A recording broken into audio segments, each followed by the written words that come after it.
বিসমিল্লাহির রহমানির রহিম।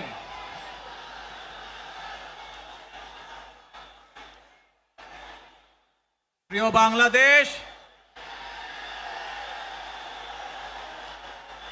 উপস্থিত প্রিয় মুরব্বীবর্গ, মঞ্চে উপস্থিত জাতীয় নেতৃবৃন্দ, আমার সামনে উপস্থিত প্রিয় ভাই ও বোনেরা এবং মিডিয়ার মাধ্যমে সমগ্র বাংলাদেশ থেকে যারা দেখছেন এই অনুষ্ঠান, প্রিয় ভাই বোনেরা, প্রিয় মা বোনেরা, আসসালামু আলাইকুম। প্রিয় ভাই বোনেরা, আজ প্রথমেই আমি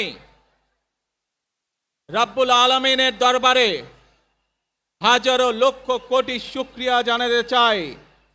রাব্বুল আলামিনের অশেষ রহমতে আজ আমি আমার প্রিয় মাতৃভূমিতে ফিরে আসতে পেরেছি আপনাদের দোয়ায়। আপনাদের মাঝে প্রিয় ভাই বোনেরা, আমাদের এই প্রিয় মাতৃভূমি 1971 সালে লাখো শহীদের রক্তের বিনিময়ে অর্জিত হয়েছিল। ঠিক একইভাবে 75-এ আবার 7ই নভেম্বর আধিপত্যবাদীদের হাত থেকে রক্ষার জন্য সেদিন সিপাহী জনতার বিপ্লবের মাধ্যমে আধিপত্যবাদের হাত থেকে দেশকে রক্ষা করা হয়েছিল। একইভাবে পরবর্তীতে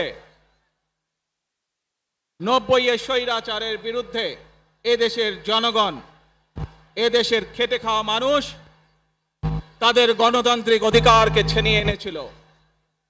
কিন্তু তারপরেও ষড়যন্ত্রকারীদের ষড়যন্ত্র থেমে থাকেনি। আমরা তারপর দেখেছি 2024 সালে, 71 সালে এই দেশের মানুষ যেমন স্বাধীনতা অর্জন করেছিল, 2024 সালে এদেশের ছাত্র জনতা সহ সর্বস্তরের মানুষ, কৃষক, শ্রমিক, গৃহবধূ, নারী, পুরুষ, মাদ্রাসার ছাত্র সহ দলমত নির্বিশেষে, শ্রেণী পেশা নির্বিশেষে সকল মানুষ সেদিন 2024 সালের 5ই আগস্ট এই দেশের স্বাধীনতা এবং সার্বভৌমত্বকে রক্ষা করেছিল।